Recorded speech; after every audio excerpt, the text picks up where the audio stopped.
E aí, pessoal? Beleza? Então vamos continuar. A gente estava falando de biologia molecular, de biotecnologia. Esse é um tema que é muito importante, tá? Procurem entender como que os recursos biológicos, os recursos científicos podem ser utilizados para melhorar a qualidade de vida das pessoas. Então, retomando. A gente estava ali se perguntando, né, por que é tão importante que a gente faça sequenciamento do DNA. Por que é importante que a gente entenda essa sequenciazinha de letras aqui? Se é T, A, C, G, né, de timina, adenina, guanina e citosina, isso é o código genético, galera. O código genético, ele serve também para a gente entender como os vírus atuam, que a gente já viu fazer filogenia, mas para várias outras coisas. Como, por exemplo, existem formas de você detectar genes porque eles têm umas sequências que são repetitivas. Então é muito comum em laboratório, as primeiras pesquisas que foram feitas nesse sentido, elas eram assim: pegava-se o DNA, sequencia o DNA e identifica aquelas sequências que são bem parecidinhas, que estão no começo de todos os genes. Aí quando você vê aquele lugar, você olha, aqui provavelmente tem um gene. O que a gente fazia? Pegava aquele gene de um organismo e silenciava e via o que acontecia. Então, por questões éticas, isso parou de ser produzido. As pesquisas elas começam a rastrear e tentam fazer outras formas de pesquisa. Não cabe muito aqui não, porque é uma tecnologia muito avançada e não funciona para o Enem. Mas só para vocês entenderem. Você pegou um candidato a gene e você quer saber se aquele de fato é um gene ou não. Como é que a gente faz? Existem experimentos para testar a expressão daquele gene. Então a gente vê se aquele gene vai ser expresso ou não e vê qual a proteína que ele produz. Então a partir disso a gente identifica em muitas situações, olha, tal proteína vem daquele gene. Nossa, que legal.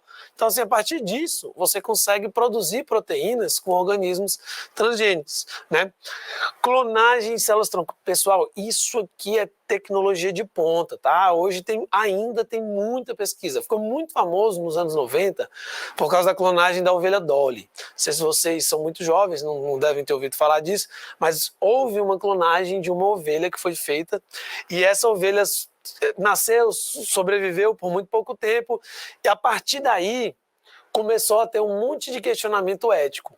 Porque se você começa a clonar animais, o potencial de clonar pessoas, ele ele já é factível, é possível, né? A gente sabe que algumas pesquisas já foram feitas de clonagem humana e aproveitamento de células-tronco.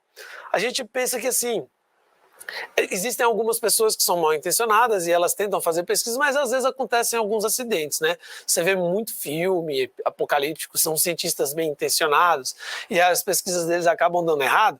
Esses filmes de ficção científica, eles são baseados em possibilidades reais. Então a gente fazer pesquisa com célula-tronco tem um potencial para medicina absurdo. Imagina você aí, estou com, sei lá, um câncer de fígado, preciso fazer um transplante de fígado, preciso tirar o meu fígado e receber um novo. O que seria mais ideal? Não seria um fígado com a genética exatamente idêntica à sua? Então um irmão gêmeo não seria uma pessoa excelente para doar esse órgão? Sim, ou um clone, ou que existe uma tecnologia possível, é você pegar células embrionárias da pessoa, que são as células-tronco, e produzir em laboratório órgãos funcionais. Então você pode desenvolver um órgão feito com a própria célula da pessoa e substituir um órgão defeituoso por um órgão novo. Isso parece muito, muito fora da realidade, mas isso não é tão absurdo de se pensar não, tá? A gente só não avança tanto ainda porque, infelizmente, algumas pesquisas, se não houver um conselho de ética em cima, as pessoas podem ultrapassar algumas barreiras do direito, né? E isso é crítico. Então esse é um ponto em que a biologia se encontra muito com a sociologia e com a filosofia. Isso que é bem importante. Outra coisa, eu já tinha trazido aqui para vocês que a gente consegue traçar a história evolutiva dos organismos a partir da análise de DNA, né? Então é por causa disso, por exemplo, quando a gente compara os genes humanos e os genes de outras espécies, a gente afirma que mais de 99% do nosso DNA é idêntico ao do chimpanzé. Né? Então a gente tem um parentesco evolutivo muito próximo com ele. Então o que explica se mais de 99% desse DNA é parecido? Gente, depois dê uma olhadinha, tá, no material de vocês, eu esqueci de falar antes, mas existe uma coisa que chama splicing alternativo. O splicing alternativo, galera, ela está na fase de produção do RNA mensageiro. O RNA mensageiro ele é uma cópia do DNA, mas ele pode ser cortado e reencaixado em outras posições. Então isso faz com que um único gene ele consiga expressar mais de uma proteína, porque você pega aquela informação e picota ela e vai trocando, a ordem disso interfere no formato tridimensional da proteína. Então, essas proteínas que a gente produz são muito mais diferentes do que as proteínas, do que o DNA. Então, quando a gente compara o nosso DNA com o do chimpanzé, ele é muito parecido, mas quando a gente compara as proteínas, que são que de fato estão funcionando no nosso organismo, aí a diferença já é um pouco maior. Beleza? Diagnóstico e tratamento de doenças. Galera, saber qual gene produz qual proteína pode ser, assim, uma virada de chave absurda na qualidade de vida das pessoas. Não sei se vocês sabem, mas as pessoas que têm diabetes, elas precisam normalmente aplicar doses diárias de insulina. Essa insulina, ela é produzida em laboratório hoje. Como é que a gente fez? A insulina é uma proteína, ela é um hormônio proteico, pequeno inclusive. A gente descobriu qual gene que produzia essa proteína. A partir do momento que a gente pegou o gene que produz essa proteína, a gente consegue arrancar o gene dessa pessoa e copiar esse gene e enfiar dentro de uma bactéria. Agora essa bactéria, que é uma bactéria transgênica, porque ela tem um DNA que não era dela, um DNA humano, ela começa a produzir diabetes. Oh, desculpa, diabetes não, insulina. Então ela tem o gene da insulina, ela produz insulina. A gente faz isso no meio de cultura, aí isola a insulina, bota no maquinário, né? Bota na centrífuga, tal, bonitinho, empacota e vende só a insulina, que é idêntica à insulina que um humano produz. Só que aquele DNA está na bactéria, então aquela bactéria produz uma insulina humana. Então a gente saber qual é o gene e qual a função pode nos ajudar também no tratamento de doenças. A partir do momento que a gente identifica o gene da pessoa, a gente pode fazer também terapia gênica, né? Que seria mais ou menos o quê? Você pega células da pessoa, daquela pessoa que está adoecida, porque ela tem uma questão genética que determina aquela doença dela, e você manipula o DNA daquela célula. Você coloca um gene sadio. Vamos supor aí uma questão de, vamos lá, produção de anemia falciforme, tá? Que a gente já trouxe em outro caso. Vocês lembram que tinha aquele DNAzinho que era mudado? Se a gente pegar a célula da medula óssea dessa pessoa, que é onde são produzidas as hemácias, e mudar a célula da medula óssea e depois reinjetar na pessoa, essas células podem se multiplicar. E aí elas que vão produzir as novas hemácias. Como elas estão com DNA novo, esse DNA já não é mais aquela versão mutante que produz a anemia falciforme, a pessoa ela foi terapeutizada, ela ganhou uma terapia, ela passou a tratar a anemia falciforme dela a partir de um gene novo inserido nela. Então essa perspectiva de terapia gênica, a medicina está avançando muito, tá certo? Nesse sentido. Outra coisa, a gente pode sintetizar pequenas moléculas que servem como medicamentos. Acabei de citar o caso da insulina, mas existem outras, tá, gente? Várias outras proteínas, como, por exemplo, o hormônio de crescimento, o GH. O hormônio de crescimento, no início, ele era retirado de cadáveres, que ele é produzido lá numa glândula que a gente tem. Esse hormônio, ele pode ser sintetizado por bactérias agora. Basta que a gente isole o gene de uma pessoa, insira numa bactéria, pronto. Aquela bactéria agora passa a produzir aquela proteína, tá certo? E outra coisa que eu acho muito legal, são evidências forenses e perfis genéticos. Gente, você pega lá numa cena de crime, aquela coisa bem CSI, sabe? Tá lá o pesquisador, ele vem com um algodãozinho, aí ele pega aquela mancha de DNA, aí bota na máquina, a máquina bota a sequência de DNA, a gente consegue rastrear possíveis criminosos ou parentes de pessoas que a gente... O corpo não tá, tem uma amostra biológica lá, é sangue. Você não sabe quem é aquela pessoa, de quem é aquele sangue. Você compara aquele sangue com o de parentes, de pessoas que possivelmente são parentes daquela pessoa desaparecida, sabe? Então hoje muita coisa na parte de perícia, biólogos hoje, né, que trabalham na perícia criminal, eles fazem muito isso aqui, evidências forenses e perfis genéticos a partir de análise de DNA com amostras biológicas, de saliva, de esperma, de sangue. Amostras biológicas são utilizadas para fazer essas análises forenses, beleza? E outra coisa, galera, a agricultura. Muito importante, o Brasil é um país cuja economia é muito pautada na agricultura. A gente saber DNA das nossas culturas, DNA das pragas, DNA das coisas que estão gerando no meio agronômico, é super importante. O Brasil hoje é um dos maiores produtores de soja. E a soja que o Brasil produz é uma soja transgênica. E ela só é transgênica porque a gente mapeou o DNA de um fungo e inseriu nessa soja transgênica. Então essa soja, ela tem um DNA que não é dela, que era desse fungo. Aí tem outras questões éticas por trás, né? Então, quando a gente vai falar disso aqui, é muito importante vocês fazerem sempre análise de questões éticas, tá?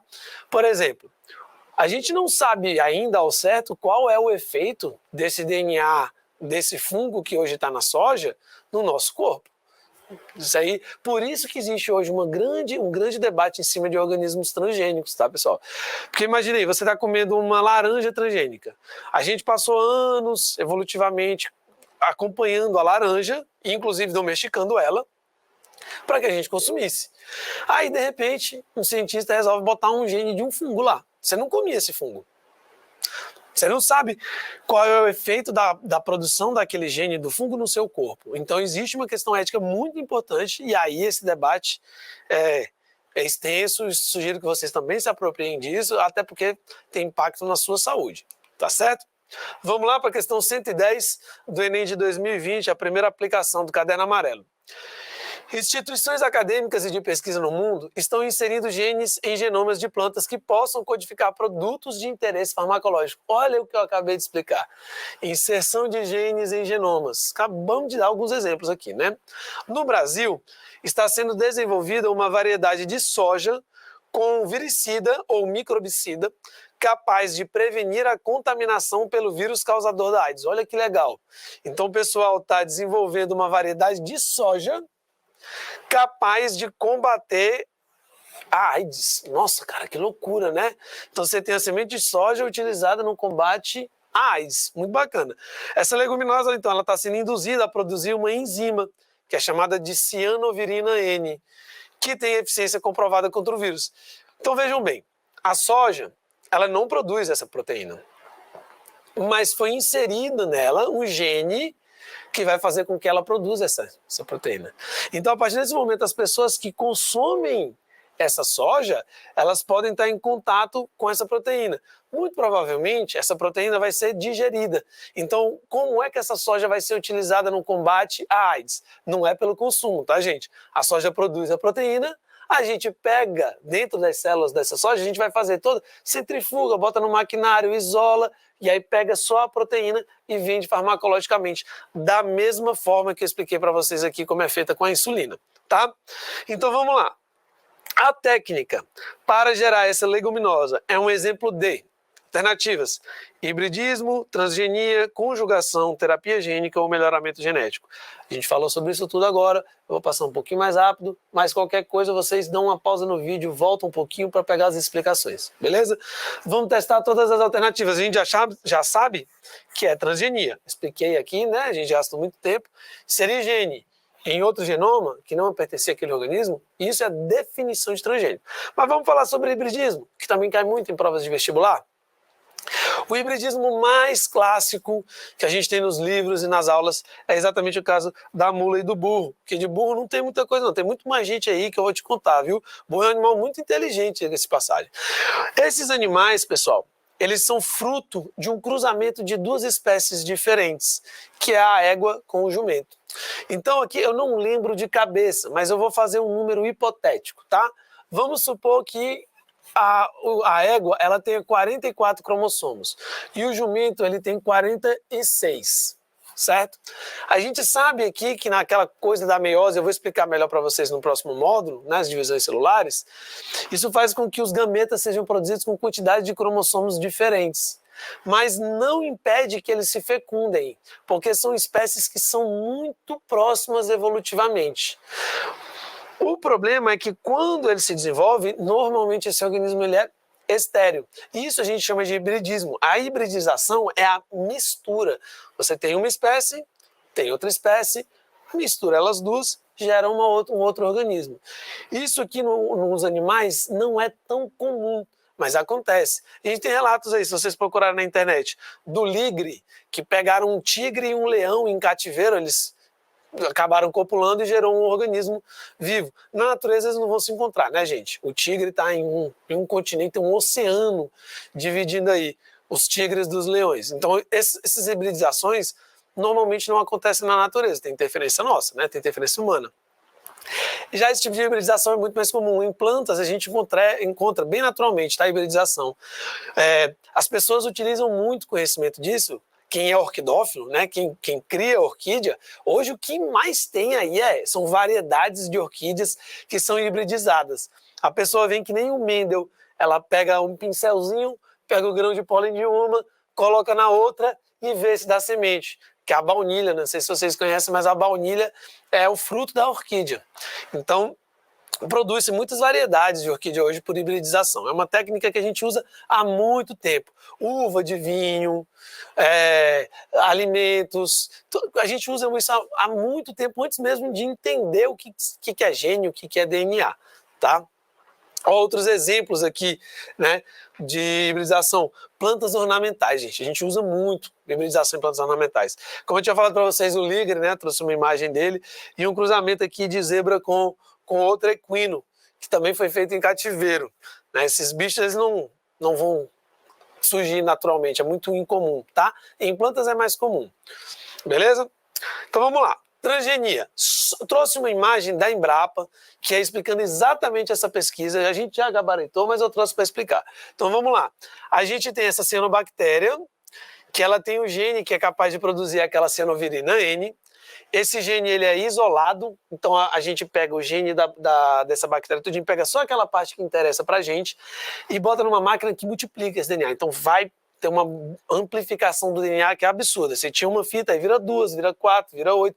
É escala geométrica, né? Progressão geométrica. O pessoal aí da matemática gosta. Pegou esses genes e insere no DNA da soja. Né, por fecundação, fertilização, são tecnologias bem avançadas. Então essa soja agora é uma soja transgênica. Ela agora tem um DNA que era da bactéria. Então ela começa a expressar algumas proteínas. As proteínas de interesse, inclusive, vão ser isoladas e vendidas como fármacos no combate à infecção pelo HIV. Outra coisa, outra alternativa, a conjugação. A gente vai falar sobre isso porque é um tema muito importante. Sempre que vocês virem a palavra conjugação, já associem com conjugação bacteriana. Não sei se vocês conhecem a terminologia em inglês, mas as superbugs são superbactérias, né? Uma bactériazinha aqui com coisinha de super-herói e os medicamentos aqui. O que são as superbactérias ou superbugs, gente? Essas bactérias, elas são resistentes aos antibióticos. E o processo de conjugação tem tudo a ver com isso, tá? Vou explicar. É o seguinte, você tem uma bactéria doadora e uma bactéria receptora. A bactéria doadora, ela tem um plasmídio. O que é um plasmídio? É um pedacinho de DNA pequeno que está fora do cromossomo, tá? Aqui no desenho, ele parece gigante, né? Mas assim, na prática, é só para fins didáticos, tá bom, pessoal? É bem menor do que o cromossomo da bactéria. E então, a bactéria ela começa a produzir uma ponte citoplasmática, tá? Essa ponte citoplasmática é conhecida como pile, ou pilos no singular. Até o momento em que uma se conecta com a outra, existe aqui uma ponte citoplasmática. A bactéria doadora, então, ela vai duplicar o plasmídio e vai doar para outra bactéria. Então, a partir desse momento, ó, você tem uma nova bactéria que passa a ser doadora de plasmídio também. O que é que isso aqui tem a ver com bactérias superresistentes? O que dá resistência normalmente aos antibióticos, galera, são exatamente esses pedacinhos de DNA pequenos que elas têm, os plasmídios. Então, por exemplo, você tem no seu intestino muitas bactérias que são positivas para o seu organismo. Isso, inclusive, é muito importante. Hoje tem se falado muito, né, gente, sobre como a saúde da gente passa pela saúde do nosso cocô. Hoje está na moda. Tem muita pesquisa sendo feita na medicina em relação às bactérias e a nossa capacidade de defecação. A gente sabe, né, tem até um termo na língua portuguesa que chama enfesado. O enfesado, ele vem disso. São pessoas que estão acumulando fezes. E, de fato, a gente fica estressado, que isso tem que sair de dentro da gente. Então, lá dentro da sua microbiota tem bactérias que são importantes para a gente. E aí, você se alimentou de um ovo mal cozido com salmonela.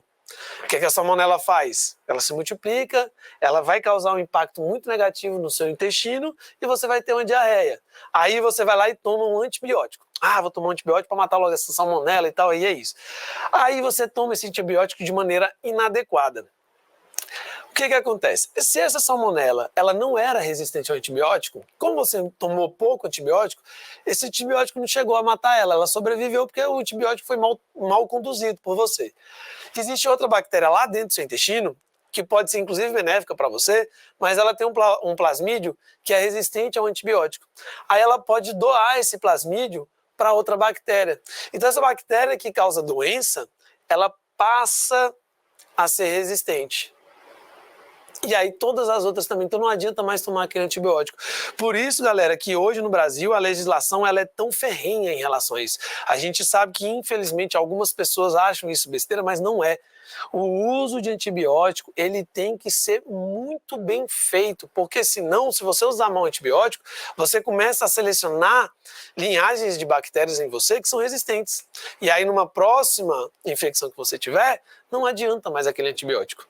E o antibiótico, para ser produzido, ele leva anos.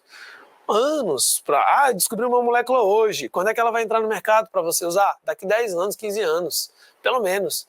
Então, você tomar um antibiótico mal tomado hoje, em questão de menos de um ano, você já pode selecionar uma linhagem resistente.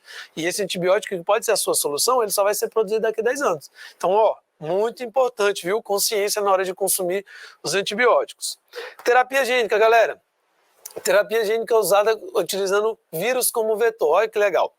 Você pega um vírus que ele causava algum problema para você e aí a gente nocauteia ele, tá? Como se fosse um boxe ali, a gente deixa ele todo nocauteado.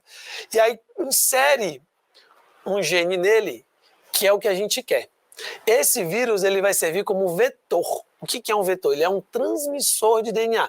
Vocês lembram que o vírus eles infectam as nossas células e eles inserem o material genético deles no nosso material genético? Então, esse vírus agora tem um DNA que não era dele, que é do nosso interesse. Então a gente bota esse DNA no vírus, agora o vírus é um vírus transgênico, e aí esse vírus vai infectar uma célula nossa. Só que ele infecta com o DNA que a gente quer. Ele não é mais nocivo. Então a gente reprograma esse vírus para que ele consiga reprogramar o nosso DNA. Olha que massa. Cara, isso é muito legal. E é daí que vem esses filmes apocalípticos, tá, galera? Porque a gente não tem um controle tão bom disso aqui, não. A gente sabe que vírus são mutantes. Então existe aí um porém. É muito legal o potencial, mas a possibilidade também de se der errado, ela existe. Por isso que é muito importante os conselhos de ética. Por isso que é muito importante a sociologia e a filosofia, que é a mãe de todas as ciências. É por isso que as áreas de humanidades, elas são muito importantes para a gente aqui. Tem uma galerinha aí que é da ciência da natureza e matemática, que, para que filosofia, para que geografia, olha aqui, isso aqui tem impacto direto nas nossas vidas, tá bom? Não seguem os seus olhos para essas áreas de conhecimento, elas são tão importantes quanto. Beleza? Um exemplo aqui, da última alternativa, o melhoramento genético, é o que a gente fez com as raças de cachorro. A gente selecionou os cachorros com as características que a gente quer. A gente também fez isso com vários alimentos. A mostarda selvagem, galera, é a mesma espécie do repolho, que é a mesma espécie do couve, é a mesma espécie do couve-flor. É como se você imagina cachorro aqui. Você tem um lobo e tem as raças de cachorro. Mesma coisa. É uma espécie domesticada. Só que aqui no repolho a gente fez com que ela desenvolvesse mais os botões laterais. Já na couve-flor, não. A gente fez com que ela desenvolvesse os aglomerados de flores. Então a gente vai selecionando ao longo das gerações para que a gente pegue as características que são do nosso desejo, né? Então, para quem não sabia, eu gosto muito desse exemplo. A gente está comendo couve-flor e comendo repolho, achando que são coisas diferentes, mas na verdade é a mesma espécie, né? Só que ela desenvolve mais uma coisa do que outra. O milho é uma prova clássica disso. Eu não sei se vocês sabem, mas o milho ele é aqui da América Latina, tá? Ele é andino, inclusive. Se vocês tiverem o privilégio de conhecer o Peru, a região de Cusco, lá eles têm umas espigas de milho selvagens e a espécie que deu origem ao milho é o teucinto. Então ele tem uns raminhos que vão formar espigas, mas olha como é que é a espiga do milho originário, comparado com uma moeda. Isso aqui seria uma espiga do que dá origem ao que a gente chama de milho hoje, né? Que é o Zé a mais. Olha a diferença da escala. Essa aqui, é a mesma moeda. Então, como é que a gente saiu disso para chegar nisso? por melhoramento genético, por seleção. Hoje não, hoje a gente também tem milho transgênico, né? Se você for olhar o milho originário, gente, ele não é esse milho amarelo bonito que a gente pega comerciável. O milho originário, ele tem diversos tons. Por que o milho, então, que a gente compra é amarelo? Porque a indústria do milho selecionou o milho amarelo com muito potencial de produzir carboidrato. Então, ele é um produto. O milho mesmo tem de vários jeitos. Se for lá para o Peru, tem milho de pipoca que quando ele estoura, a pipoca não é branca. É uma pipoca com coloração natural. Então, lembrem-se, o mercado ele é muito importante também em como as espécies vão ser. E aí vamos falar sobre o método científico, que é a base de toda a ciência. Como é que a gente consegue desenvolver todas essas técnicas que eu acabei de apresentar para vocês? A base da biotecnologia é o método. A base da ciência é o método. É isso que faz com que a ciência seja ciência. Então o universo ele é a nossa fonte de curiosidade. Inicialmente, as pessoas olhavam para os astros e elas enxergavam padrões. E a cada ano que passava, esses padrões iam se repetindo. Então elas começaram a utilizar os astros como pontos de referência para explicar as estações, as colheitas. Então a gente tem na história da humanidade a natureza como nossa grande fonte de curiosidade. Por isso que é até sacanagem. Biologia em relação às outras disciplinas é covardia. A gente estuda a vida. Tem nada mais interessante, né, do que estudar a própria vida. Então quando a gente começou a olhar para os astros e entender padrões lá em cima e comparar com aqui, né, com o nosso plano terrestre, as culturas elas foram surgindo em cima dessas observações. Então a gente tem as entidades como Poseidon, como Oxum, que são as entidades que controlam as águas, elas são muito baseadas no posicionamento dos astros, tanto que as constelações são em homenagem aos deuses.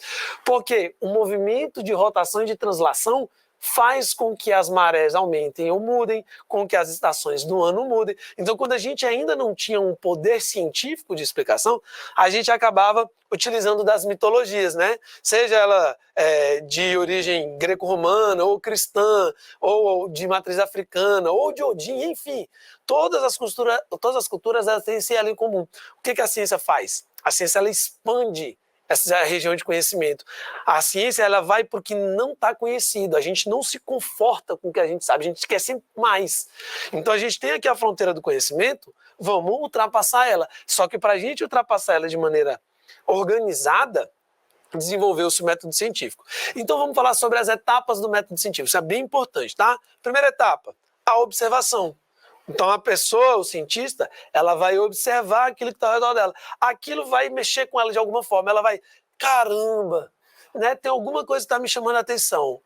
Eu vou testar o que pode acontecer. Então a gente vai para outra etapa, né? Observou, elaborou algum questionamento, tentou arrumar uma explicação, a gente chama isso de hipótese. A próxima etapa é a experimentação. Então a pessoa vai lá e faz o experimento. Depois que a gente faz o experimento, a gente está lá observando os dados. Então a gente começa a analisar todos esses dados. Após as análises dos dados, a gente começa a divagar e aí a gente tem as nossas próprias ideias. Então o método científico, inclusive, ele é cíclico. Sempre que você está observando os dados, você está observando coisas novas e elaborando novas ideias e tentando experimentar. Gente, isso aqui é sem fim, sem fim. É isso que é bonito da ciência. Inclusive, uma coisa que é diferente das outras formas de pensamento, que são divergentes da ciência, é que na ciência não existe verdade absoluta. Não existe. É tudo transitório, é tudo relativo. Então hoje a gente entende o universo de uma forma. Daqui 20 anos tudo pode mudar. Essa é a beleza da ciência. Não existe uma verdade absoluta. Ah, Brito, então para a ciência a teoria da evolução ela está certa. Tá. Mas é possível que mude daqui para frente? Gente, é possível. Inclusive, é possível desde quando Darwin falou sobre a teoria evolutiva e todo mundo tenta derrubar essa teoria. Tem muita gente que tenta derrubar ele. O problema é que toda vez que alguém tenta mostrar que a evolução está errada, acaba mostrando que ela está certa. É por isso que ela deixa de ser uma hipótese e ela passa a ser uma teoria científica. Então, quando a gente fala da diferença de hipótese e teoria, isso é muito importante. Porque tem gente que fala, mas a evolução é só uma teoria. Tá bom. A gravidade também é. Não é por isso que você vai pular do 8º andar e dizer que ela não existe. Não é certo? Então, conjuntos de teorias científicas, eles não são só ideias perdidas. Tem muita gente tentando testar e, inclusive, tentando derrubar, tentando mostrar que está errado. Mas na tentativa de mostrar que está errado, mostra que está cada vez mais certo. Então, a evolução, assim como a gravidade e a relatividade, são teorias, tá, pessoal? Então, vamos lá, um exemplo aqui, um exemplo de experimento bem simples, tranquilo. Eu ganhei um vaso com terra e umas sementes de feijão. Aí eu plantei. Depois de um tempo, eu vou ver, né, o que acontece. Plantei, fiquei olhando, oxe, não nasceu o meu feijão. Essa é a minha observação. Uai, alguma coisa aqui de errada não está certa. O que será que aconteceu? Vixe, esqueci de regar. Será que foi isso? Ou será que foi a terra que era ruim? São várias hipóteses aqui. Eu estou elaborando a hipótese da água. Então, o que eu vou fazer? Eu vou plantar e vou regar. Só que para um método científico, não basta você só plantar de novo e regar de novo. Você precisa ter uma comparação. E isso, gente, é muito importante. A gente vai chamar de grupo controle. Então, eu tenho 2 vasos e vou plantar neles 2. Plantei neles 2. Em um deles, eu não vou regar, mas no outro eu vou regar. E aí depois eu vou observar. No que eu não reguei não nasceu, mas no que eu reguei nasceu. Então, a princípio, você pode tirar essa conclusão. Mas vamos supor que aqui também não tenha nascido planta.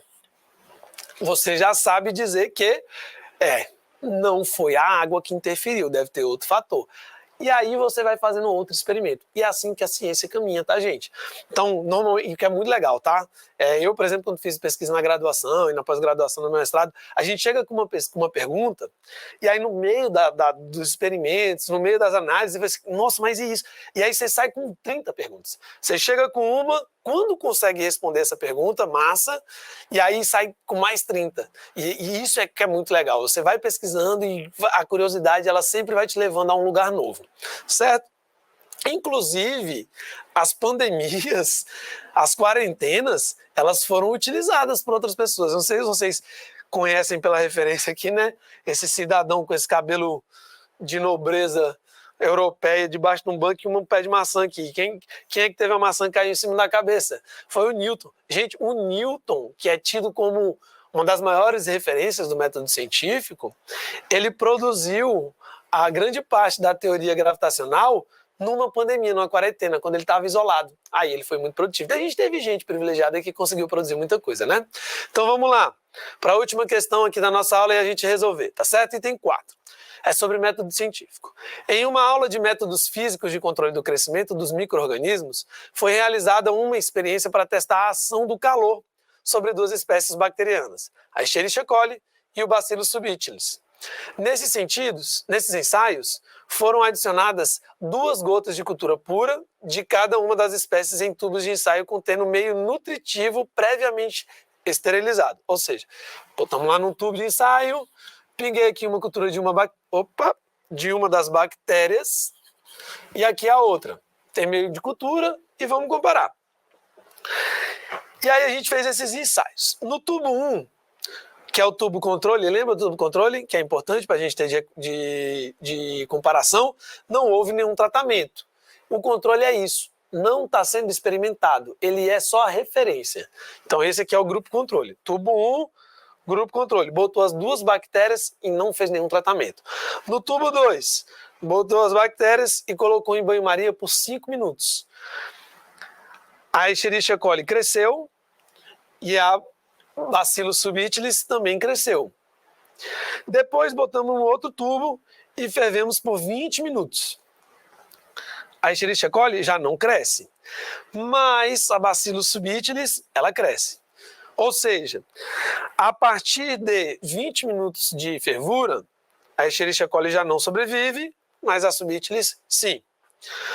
No tubo 4 foi feito um processo de autoclavagem ou autoclavação, né, que é um processo de esterilização que é feito uma grande panela de pressão, que em laboratório tem. Ela funciona igual uma panela de pressão. A pressão e a temperatura são levadas a valores muito altos e aí normalmente as bactérias, a não serem as termófilas, elas sobrevivem, que é o caso que aconteceu aqui.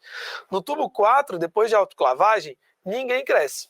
Ou seja, qual é o método aqui eficiente para matar todas as bactérias? A autoclavagem. Mas, Brito, e se eu quiser matar só uma delas, qual que eu vou usar? Bom, em qual dos tratamentos que você teve só uma delas sobrevivendo? No tratamento 3. Então é fervura por 20 minutos. Mas aí você não escolhe qual sobrevive. É uma que já tem uma maior resistência, que é qual? É a B. subtilis, né? A Bacillus subtilis. Então a gente já sabe que a Bacillus subtilis, ela tem uma resistência à temperatura maior do que a Escherichia coli. Então vamos para as alternativas, galera. A experiência para testar a ação do calor sobre as duas espécies bacterianas demonstrou que ambos eles são resistentes à autoclavagem? Não, não são, né? Ó, eles não sobreviveram à autoclavagem, que é o tubo 4, tratamento 4. Ambas as espécies têm resistência à fervura por 5 minutos? Tubo 2. Se elas sobreviveram ao tratamento de 5 minutos, é exatamente isso. Então, ó, sobreviveu, alternativa correta, letra B. Vamos ler as outras só para finalizar, para questão, né, de desencargo de consciência. A E. subtilis é sensível à fervura em banho-maria. Gente, olha aqui, ó, não é Escherichia subtilis, é Escherichia coli ou Bacillus subtilis, então não tem nada a ver. A bactéria Escherichia coli é mais resistente ao calor do que a subtilis? Não. A subtilis sobrevive no tratamento 3 e a Escherichia coli não. Então a subtilis ela é mais resistente ao calor do que a Escherichia coli. Os dois micro-organismos são eliminados pela fervura por 20 minutos? Não, né, gente? Ó, 20 minutos, ela sobreviveu. Então, não. Galera, eu espero que vocês tenham compreendido tudo. Espero que vocês tenham entendido esse assunto. É um assunto muito importante, tá? E chamar a atenção só para que vocês deem uma olhadinha com a epidemiologia, tá? Dá uma olhadinha nos ciclos das doenças mais comuns. O que são os agentes etiológicos? Essa terminologia às vezes confundem os alunos. Etiológico é a mesma coisa que causador. Agente vetor é a mesma coisa que transmissor. E a partir do momento em que você sabe o ciclo, você sabe todo o resto. Quem é agente transmissor, quem é agente causador, quem é transmissor, como é que se previne a doença e os sintomas mais clássicos. Se você conhece o ciclo, você sabe em quais são os órgãos que aquele organismo está te prejudicando, aí você consegue direcionar para os sintomas. Beleza, gente? Então é isso aí. Eu espero que vocês tenham gostado do conteúdo de hoje. Até a próxima.